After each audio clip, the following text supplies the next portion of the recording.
Hello everyone, you are listening to the Smarter Software Outsourcing Podcast. Whether you're a CTO interested in boosting the performance of your remote development team, a business owner looking for outsourcing tips, or just someone curious about the inner workings of a software development company, then welcome. This podcast radio is for you. My name is Frederic Joye, and today I'm sharing a podcast where the host, Jonno White, is interviewing yours truly. I share my entrepreneurial journey until now and the vision we have for Arcanys in the coming years. But before we dive in, I would like to introduce our host. Jonno White is the CEO and founder of Clarity, a consultancy based in Brisbane, Australia that exists to fill the world with healthy organizations. He's also the author of Step Up or Step Out, How to Deal with Difficult People Even If You Hate Conflict. Jonno is passionate about investing in people to become everything they're meant to be, and he helps leaders through one-on-one coaching, board and executive team offsites, employee and customer surveys, and keynotes and workshops for conferences and staff teams. So let's dive in. Welcome to another episode of the Leadership Conversations podcast.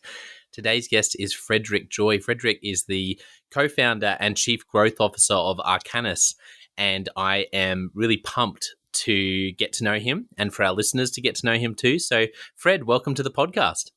Thank you, Jonno. Thanks for having me. Now, you are a man who, with interesting, diverse cultures working for you, but also your story, where you're located right now as we speak, and also where you're from, has a lot of diversity. So tell us a little bit about who you are for listeners who might not know you, a bit about your company, and what a day in the life of Fred looks like as of February 2022. Sure. Yeah. Sure. So I'm Fred Joye. I'm the co-founder of Arcanys. So it's a software development outsourcing company that I've co-founded in 2010. I'm Swiss, originally Swiss. I've worked for in the banking and insurance industries for many years before actually switching to, I would say, entrepreneurship when I joined my longtime friend Alan in Hong Kong for a first e-commerce business that actually then brought us to the Philippines in 2009, and this is where we actually started to work on Arcanys since then. And so today we have about 300 employees that are primarily working in the Philippines, and we service companies in Australia and New Zealand and Europe primarily. Brilliant. That's excellent. And let's find out a bit about your story. So if you go back to, even as far back to childhood as you want, sure. What are some of the moments as you look back that really shaped you becoming Fred, the leader you are today? I think first what I would say is I've always really liked being around people, and I always remember that when I was younger, I wanted to be the guy that would bring people together and strike deals. And it just occurred to me, I don't know, maybe 5 or 6 years ago, that's what I was thinking when I was a kid, of what I wanted to do is actually what I'm currently doing. So that's first thought when I was younger, shaped who I am today, without really realizing it for many years, actually. That's so interesting.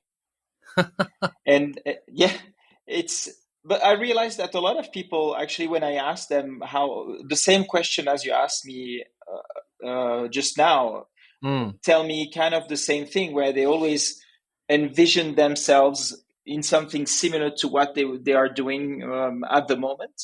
And I believe that these very maybe profound thoughts when you're young really shape your life as it goes, even unconsciously. Yeah, I really like that, because I know for myself, I remember always, people ask me about Clarity, and I'm sure it's the same for you with Arcanys. People say, so is it, it must be really hard running your own business, being an entrepreneur. And I always say, well, it's like there's no alternative. It's just who I am. Like what I do, I feel like it's so closely intertwined with who I am and what I love that it's Yeah. there's not been any real alternative to starting Clarity. It was just what I had to do, and if it's hard along the way, then that's just because that's what it takes.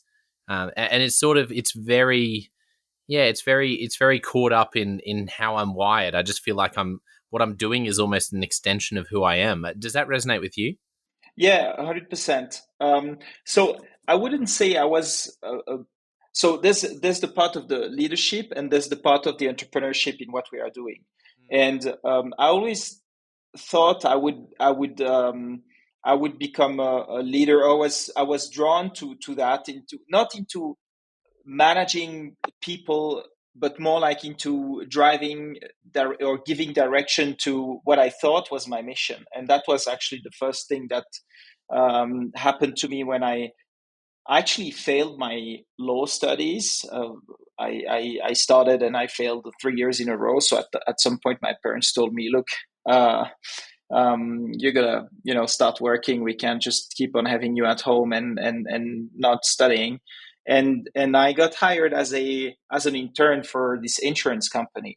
And I had the feeling at the time they didn't really know where to put me. They just took me as an intern, and they had to find some things to do, and they put me in a small department where nobody really wanted to be there, because it was about triaging letters that were coming for one division. And I was in that team of, I think, 5 people that were also kind of rejects of the company. Nobody really wanted to use these people, so they had to find somewhere to put them. And but it was at the very beginning where actually they had to set up the processes and try to learn on how to put things together. And I got suddenly so passionate about what needed to be done that I de facto became the leader of that team. And then I think that, Wow. yeah, that happened within a couple months. And then suddenly my boss came to me and said, "Look, we can't keep you as an intern with the job you're doing." And so I thought I was going to get fired, actually. And I'm like, "So what are you suggesting me?" And they said, "Well, we got to offer you a full-time job that's paid like a regular employee." And so that was the first surprise, and that showed me that by taking things at heart and trying to understand better than the others what was to be done, could propel me to do more interesting things. And actually worked 5 years for that company, and ended up being uh, the the right hand of one of the directors that was handling, I don't know, 150 or 200 people Wow. very quickly. And yeah, so that was my first experience, and showed me that you could become a leader by doing things, even if it seems hard from the outside. But when you're in it, as you said, it's the only choice. Like, you're drawn to what you've chose to do, and that just carries on. I'm interested to know what was different between your law studies and stepping into this internship. Did you change in between those two roles, or was there something about what was required in law versus what was required in this company where one really didn't suit you Yeah. and just wasn't a fit, and the other was like a glove and just you really found your feet? Yeah. So I think I did this. I started law because I thought it was interesting, and then I think, if I look back now, maybe shortly after, I realized that maybe it wouldn't give me the opportunities I thought I would want, but I just kept trying, and until I really failed. And Yes. and uh, and then I had no other choice than finding a job and trying to start earning money for a while before I could go back to studies, or find what studies I could do, because I kind of needed a degree anyway. Um, but the fact of having to, I think it just puts you somewhere where you have to do something. It was the action that I really was was missing in school or at university, and once I Yes. got like on the field, I found it fascinating, and I just wanted to get things done. And I think that also is one thing that defines me. And sometimes it's a good thing, and sometimes it's a bad thing. When I'm handed with a problem, I just want to fix it. I want to get this done so that we can move on to some other things. Yeah. Yeah, I like that. Now, if you fast forward in your career, even in between those, what you were doing there and Arcanys, or even all the way now to what you're doing, what have been Yeah. some of the most pivotal moments for you as a leader, learning what it is to lead, 200 or 300 people? What have been those real watershed moments, aha moments, where it's really stuck with you around what to do or what not to do? Um, I think it's I wouldn't be able to define one or two really big moments. I think it's really been a learning on a daily or weekly basis where um, yeah, it's a difficult question where it we grew, right? We grew the company from very very small to where it is now. And so I Yeah. think it's first been to adapt to a different culture, and so it's very different leading people in Europe than leading people in Asia, for example.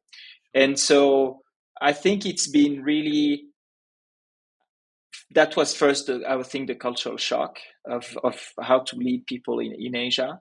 And then after that it was more like different kinds of leadership um, as the company was growing, and for each stage of the each stage of the growth of the company, we had to adapt the way we would lead, the teams, and our role would of course evolve also with the size of the company and the activities we would be doing.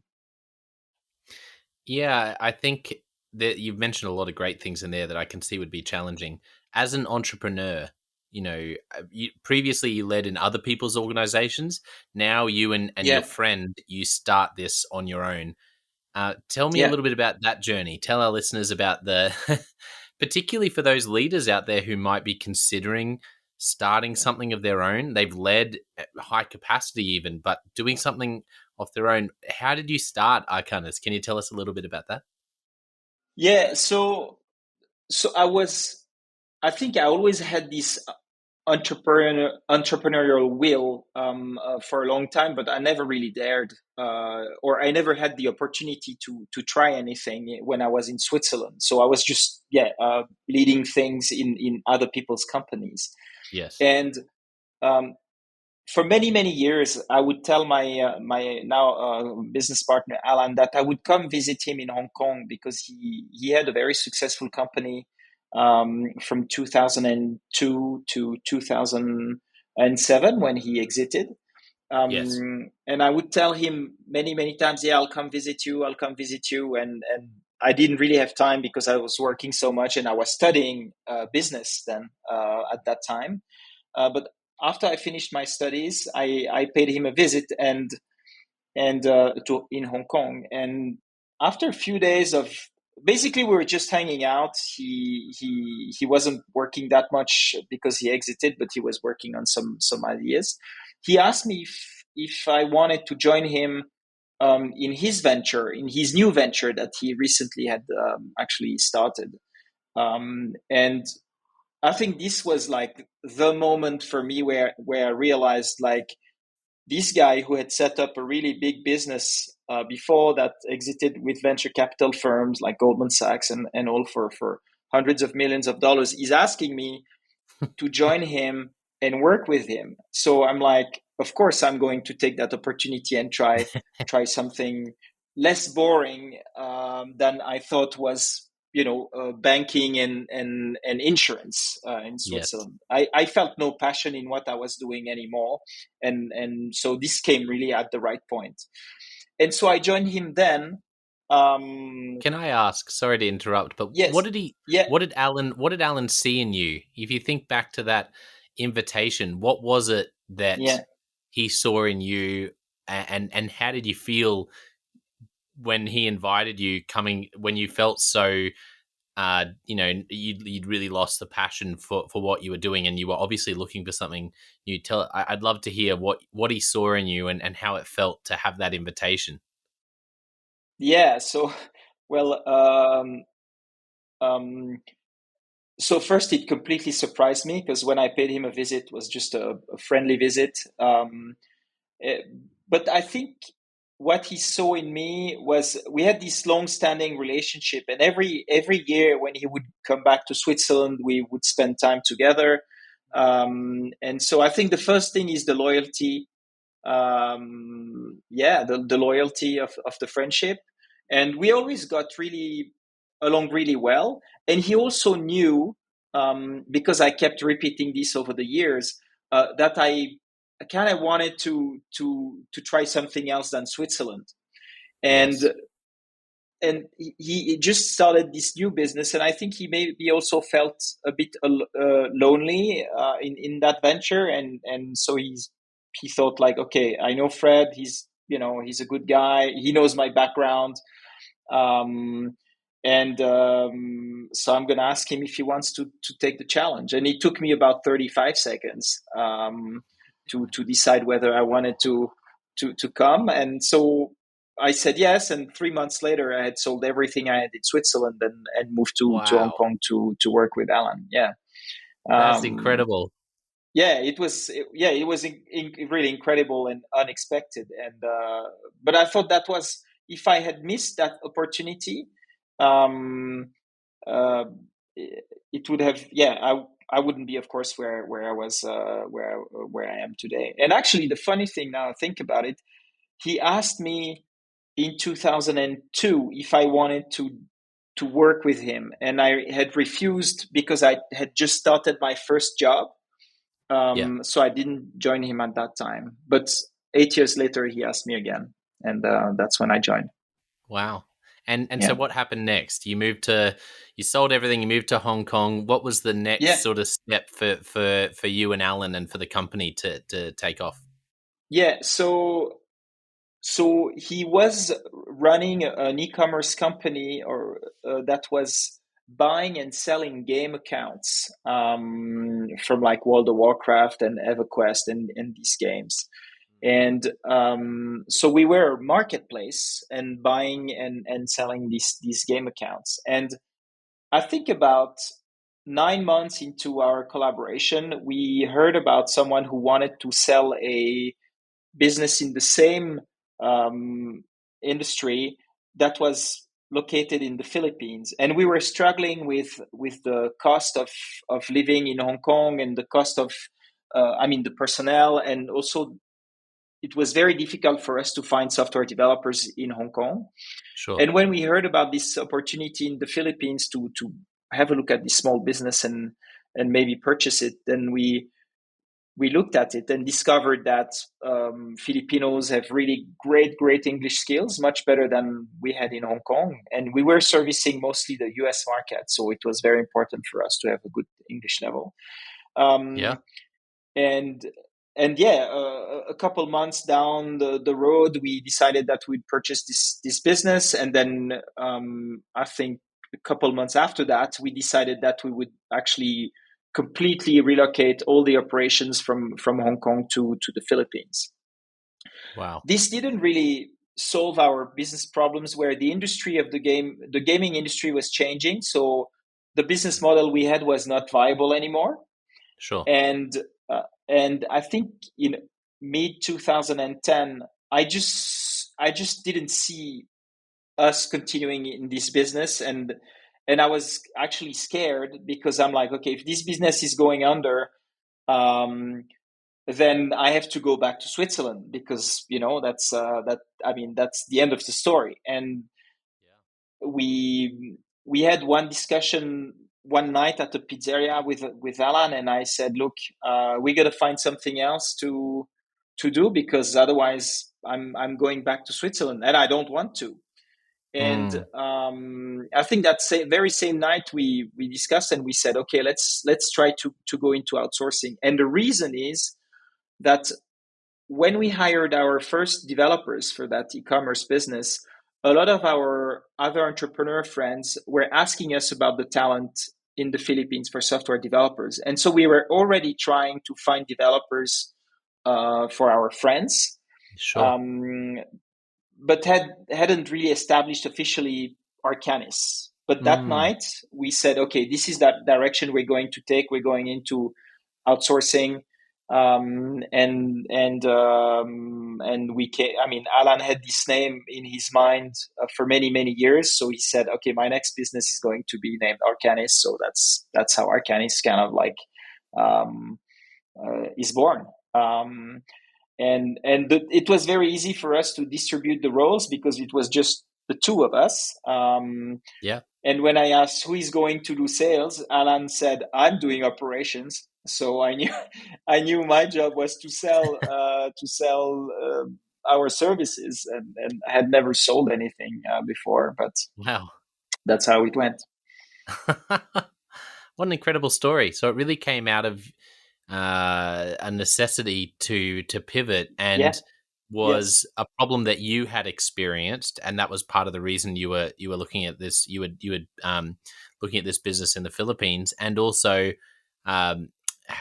realizing it was something you were already doing for friends who are entrepreneurs. Yeah. Yes, and when I was in the industry, the insurance industry, I was on the other side of that of that business. I was a corporate buyer for some time, so Yes. I was handling outsourcing contracts, and I was looking at providers and everything. So then it was simply for me to go on the other side and be on the sales side of things, and try to develop something we knew from the inside, if you want. So it was kind of, I wouldn't say natural, but it was the continuation of what I had done in the past, and Alan knew as well, because he had been setting up software development teams for his own businesses prior to that as well. And so I guess since then, I'm interested to know, there'll be a lot of leaders listening who are interested in scaling their businesses. Maybe they lead a business with 1,000 people and they're wanting to scale, but there'll be a lot of leaders who are small business with 5 people, a business with 50 people, a business with 100 people. As you've grown, what have you found? What sort of ceiling of number of staff did you find most challenging to break through in the past decade? Yeah, I think it was maybe around 50. But we had several stages where we felt like we were stagnating. So it was maybe at 20, and then it became 50, where we had to kind of consolidate. And then Yeah, when we grew to more than 100, we also had to completely review how we were how the business was structured in terms of the hierarchy between, I mean, in the production team. So we had sure. to do, I mean, really big changes. We kind of got rid of all the middle managers and Mm-hmm. people um, who had the potential to create politics. Yeah. And so we tried to flatten the model. The organization. Yeah, interesting. So you got rid of a lot of those middle managers, and any opportunities that you thought that could create politics, you got rid of those and really flattened the model. Yeah, wow, that's really interesting. Um, and so for, I guess, since then, what would be your advice to leaders out there about, apart from maybe doing that in terms of flattening the model? Do you have any other advice for leaders on how to scale? If you could only sort of say one or two things to a leader who's at that 50 staff level, what advice would you give them about how to scale to the next level? Um, Well, my question is, what in what area? Because I mean, I'm mostly focused right on the I would say on the sales and marketing part of the business. So I have to generate new business, Yep. and then Alan is more like in the organization part of things, and so there's the problem keeping to keep on growing the business and keeping on, yeah, getting new business in with scaling the sales and development team, sales and marketing team. And then on the other side there's the challenge of scaling all these production teams where we have to, I mean, look into scaling the recruitment teams. We have to look at scaling the everything that's linked to training, Yeah. everything that's linked to um, quality assurance, coaching, project management. So it's like we have to upgrade each and every division kind of at the same time. So it's like I don't know what advice to actually give, besides the fact that it's a balancing act between all the parties in the company to make sure that you don't scale one too much compared to the other one, because then you're creating bottlenecks. And we had Yes. actually some bottlenecks where sometimes the sales were struggling, so we were Yes. struggling to sell enough, and then we had a lot of developers that we kept on hiring that were on the bench, so it was missed opportunities. And at Yes. some other periods of time, which for example happened last year, we were struggling to hire people, because we had made some changes in the sales and marketing that were working a lot better. Yes. So we were missing opportunities as well because we weren't able to find developers for our clients. Yeah. Wow.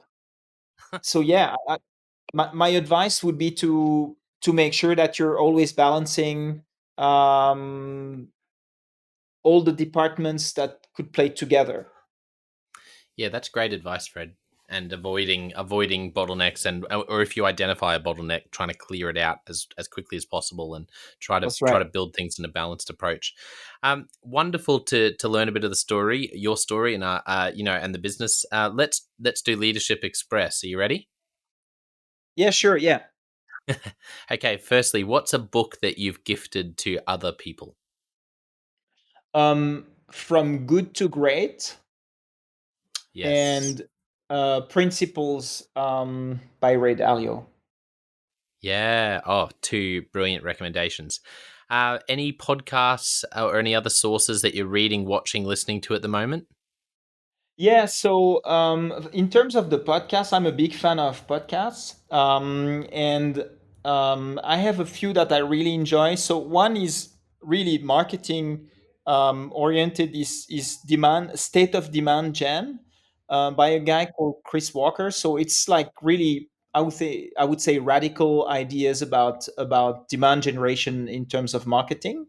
Yeah. um, and there's a few others that I listen. Um, for example, one that is just chasing excellence with Ben Bergeron. And so this is mostly, I would say, CrossFit focused because I do a lot of CrossFit, Yep. and I think CrossFit is kind of like a summary of life. And this guy Ben Bergeron is actually a trainer of athletes that won multiple times the CrossFit Games, and has so many good, um, I mean, so many good ideas on how to manage yourself, on how to grow, and also on the mindset of being an athlete. But being an entrepreneur is also being an athlete in a way. So Yeah. there's a lot of parallels between for me CrossFit and running a business. Yeah, that's a great. They're great recommendations. So, what is a great piece of advice you've received from someone at any point in your life? Could be leadership related. Doesn't have to be. Oh wow. Wow, I don't have any I could think on top of my head right now. I know it's always hard to. I remember for me, while Yeah. you think, I remember chatting with when I was looking at two jobs, and one of them was a really it was working with a startup. It was a bit hard to define. It was going to be really trying to monetize an idea with someone, and this was earlier in my career. And the other job was a really safe account management job with a big. It was actually with Wrigley's, the gum company here in Australia, Yeah. and I remember sitting down with a mentor of mine, a guy named Lindsay Bettinson, and I said to him, "Here's the two jobs. I don't know which one I should consider." The other job, one was Wrigley's, the other job was a startup called the Urban List that now is quite well known in Australia in food and curated lists of food and art and different places like that. So I remember he just looked at me and he said the thing about Wrigley's, Jono, is I just don't know if that's you. That like, yes, it does make sense in some ways, but that idea of that safe account management job for you, he just looked at me and he said, I just don't know if that's you.